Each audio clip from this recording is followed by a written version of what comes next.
네, 안녕하세요. 9월 16일 화요일 짱목과 말씀수다의 시간입니다. 예, 오늘 주시는 말씀은 신명기 28장 1절에서 14절의 내용의 말씀입니다. 하나님 말씀을 보시겠습니다. 신명기 28장. 내가 내 하나님 여호와의 말씀을 삼가 듣고 내가 오늘 내게 명령하는 그의 모든 명령을 지켜 행하면 내 하나님 여호와께서 너를 세계 모든 민족 위에 뛰어나게 하실 것이라. 내가 내 하나님 여호와의 말씀을 청종하면 이 모든 복이 내게 임하며 내게 이르리니 성읍에서도 복을 받고 들에서도 복을 받을 것이며 내 몸의 자녀와 내 토지의 소산과 내 짐승의 새끼와 소와 양의 새끼가 복을 받을 것이며 내 광주리와 떡 반죽 그릇이 복을 받을 것이며 내가 들어와도 복을 받고 나가도 복을 받을 것이니라. 여호와께서 너를 대적하기 위해 일어난 적군들을 내 앞에서 패하게 하시리라. 그들이 한 길로 너를 치러 들어왔으나 내 앞에서 7길로 도망하리라. 여호와께서 명령하사 내 창고와 내 손으로 하는 모든 일에 복을 내리시고 내 하나님 여호와께서 내게 주시는 땅에서 내게 복을 주실 것이며 여호와께서 내게 맹세하신 대로 너를 세워 자기의 성민이 되게 하시리니 이는 내가 내 하나님 여호와의 명령을 지켜 그 길로 행할 것임이니라. 땅의 모든 백성이 여호와의 이름이 너를 위하여 불리는 것을 보고 너를 두려워하리라. 여호와께서 내게 주리라고 내 조상들에게 맹세하신 땅에서 내게 복을 주사 내 몸의 소생과 가축의 새끼와 토지의 소산을 많게 하시며 여호와께서 너를 위하여 하늘의 아름다운 보고를 여시사 내 땅의 때를 따라 비를 내리시고 내 손으로 하는 모든 일에 복을 주시리니 내가 많은 민족에게 꾸어줄지라도 너는 꾸지 아니할 것이요 여호와께서 너를 머리가 되고 꼬리가 되지 않게 하시며 위에만 있고 아래에 있지 않게 하시리니 오직 너는 내가 오늘 내게 명령하는 내 하나님 여호와의 명령을 듣고 지켜 행하며 내가 오늘 너희에게 명령하는 그 말씀을 떠나 좌로나 우로나 치우치지 아니하고 다른 신을 따라 섬기지 아니하면 이와 같으리라. 네, 오늘 제대로 되면 저는 이제 대구에 있는 교회에서 오늘 새벽 그리고 어제 저녁에 이제 말씀을 전하게 되었을 것입니다. 오래전부터 이제 대구에 있는 목사님이 와서 말씀을 이제 좀 전해달라고 그러면서 이제 장신대 교수님 두 분과 제가 이제 가서 이제 말씀을 전하게 되었어요. 때로는 이제 제가 깜짝깜짝 놀래요. 제가 이렇게 이런 자리에 쓸 수 있는가라고 하는데 하나님이 이제 이렇게 세워주시는 걸 보면 참 감사한 마음을 많이 가지고 있고 또 제가 이제 스스로 그런 것들을 추구하지 않음에도 불구하고 뭐 여러 환경들이 열어져서 계속적으로 그런 이제 일들을 즉 섬기는 일들을 하게 되는 거예요. 이제 내년에도 실질적으로 제가 이제는 이제 선교사님들 돕고 이 교회 내부보다는 이건 이제 부목회자들이 좀 잘했으면 좋겠고 그런 일들 했으면 좋겠다 제가 얘기했잖아요.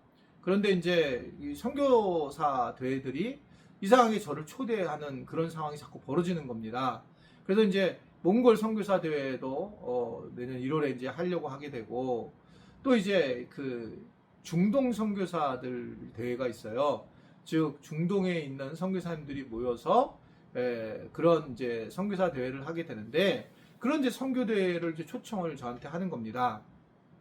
근데 이제 정말 우리가 잘 알아야 될 게 뭐냐면, 이제 제가 몽골 선교사 대회에 이제 가려고 해서 이제 가게 될지, 어떨지는 모르겠는데, 그 이제 40도가 되는 곳에 이제 가서, 뭐, 한겨울에 이제 있고 싶은데, 근데 이제 당장, 몽골 선교사님들도 어떤 얘기를 하냐면, 그 더위에서, 그 추위에서 있고 싶지 않고, 그 당시에 이제 한국으로 와서 다른 나라에서 선교 대회를 할 때 훨씬 이득이다 라는 얘기를 해요. 이제 본인들이 비행기 값은 다 되니까요.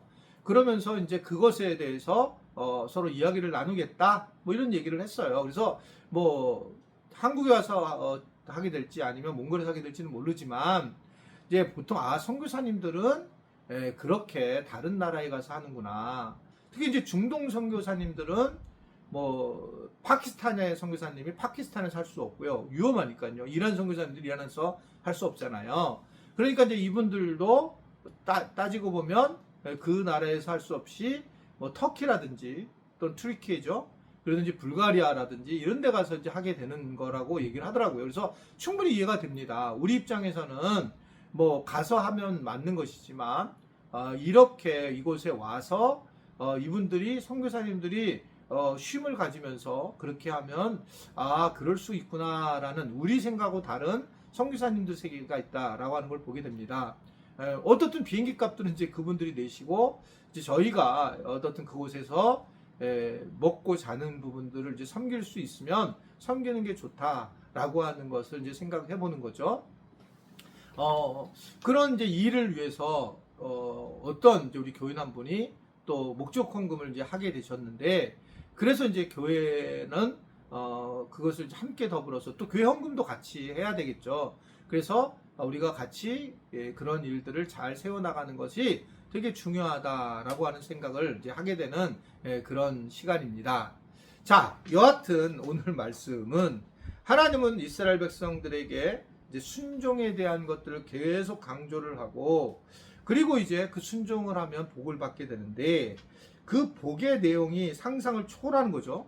오늘 말씀을 보면요, 짐승의 새끼들까지 복을 받고 심지어는 광주리와 떡 반주 그릇까지도 복을 받고 들어와도 복을 받고 나가도 복을 받는다라는 것을 말씀하고 있습니다.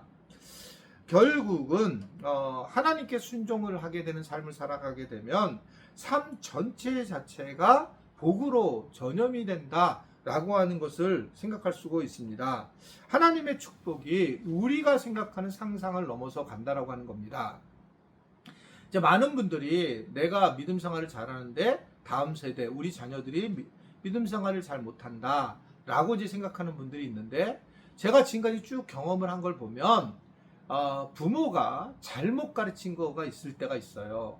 그러니까 부모가 말로 가르친 게 아니라 교회를 꼭 나가야 한다 해놓고 본인이 주일날 다른 데는 혼자 놀러 가고 가족끼리, 그렇게 되면 이제 아이들이 그걸 깨지는 거죠. 주일날 안 놀러 가도 되니까 놀러 가도 되는구나. 그러니까 이제 주일날 안 나올 수도 있게 되고, 또 이건 직접 제가 몇 번 또 얘기를 하고 들은 얘기지만 막 오직 예수님만을 생각하고 막 교회에서 보면 은혜를 받는 사람이 집에 가서는 맨날 돈 하는 사람, 그런 부모 밑에 자란 사람들은 이게 이해가 안 되는 거예요. 그리고 종교를 택할 때에는 내가 좋아하는 걸 택해야 되는데 왜 부모가 택하는 것을 내가 신앙을 가느냐, 이런 것들이 다음 세대가 말하고 있는 그런 내용들입니다. 그럼 어떻게 해야 되느냐? 부모는 자녀들에 대해서 회개를 해야 돼요. 미안하다고 반성을 해줘야 됩니다. 내가 그런 믿음이 없이 그렇게 행동을 취했다. 네가 교회를 다니든 말든 그걸 떠나서 이 부분을 어떻든 미안함을 표현하는 건 저는 중요하다고 생각해요. 자녀들이겠지만 그래야지만 자녀들이 우리 부모님도 어쩔 수 없이 그랬구나, 그리고 그때 믿음이 없었구나, 이렇게 생각을 하겠죠. 그리고 난 다음에 이 자녀들에게 그래, 네가 결정을 해라, 미래를. 그러나 적어도 이렇게 얘기가 자녀들 입에서 나와야 된다고 보여져요. 엄마 아빠가 이렇게 좋아하니 나는 엄마 아빠를 믿으니 엄마 아빠가 믿는 예수님을 나는 믿고 싶다, 이렇게 돼서 믿음의 생활을 하는 것이 저는 바르다고 생각하거든요. 그래서 그것은 그런 마음을 갖기 위해서 나는 계속적으로 자녀를 위해서 기도하고 믿음을 갖게 하나님 허락해 달라고 얘기를 하고 그렇게 행하는 것이 중요하다.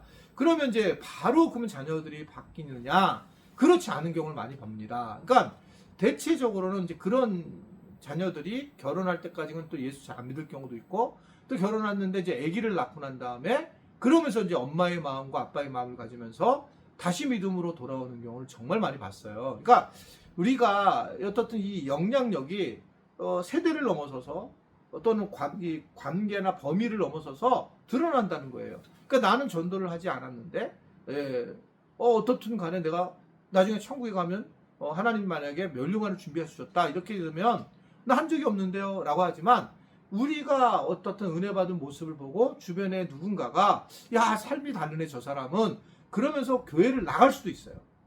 이게 다른 데서 언젠가는 나뉘게 되면 그러한 것들이 그 사람도 복을 받는 거예요. 내가 복을 받는데 그 사람도 복을 받게 됐다. 이런 일들이 일어난다는 거예요. 그러니까 나가도 복을 받고 들어와도 복을 받고 옆에 있는 사람도 복을 받는다는 겁니다. 여러분, 그게 내가 교회를 다니고 있는데 수많은 사람들이 나로 인해서 복을 받는다. 그래서 우리는 복의 유통자라고 그렇게 얘기를 하는 겁니다. 왜냐하면 하나님을 믿기 때문에. 하나님 믿는 사람들에게 하나님은 복을 주시는데 이 복이 나한테만 있는 게 아니라 내 어떤 삶의 변화가 일어나면 주변을 적시는 복이다. 조금 우리의 생각으로는 지금 좀 시기적으로 안 맞고 틀릴 수도 있겠지만 언젠가는 이 복이 더 강하게 드러날 거다. 이것을 알고 복의 자녀로서 산다는 것을 알고 그런 삶을 충분히 누리고 기도하며 살아갈 수 있게 되기를 주님의 이름으로 부탁을 드립니다. 기도하겠습니다. 하나님, 오늘은 교회를 나오지 못하는 자녀들을 위해서 기도합니다. 주님, 그들이 여러 생각이 있고 여러 환경이 있어서 그렇지만 부모의 관계가 회복이 되면서 부모님이 원하는 그런 부모님이 추천하는 그 예수님을 나도 믿고 그런 삶을 살아야 되겠다 결단하는, 그래서 교회를 다시 섬기게 되는 은혜가 있도록 도와 주옵소서. 복을 주시는 주님께 감사하며 예수님의 이름으로 기도드리옵나이다. 아멘.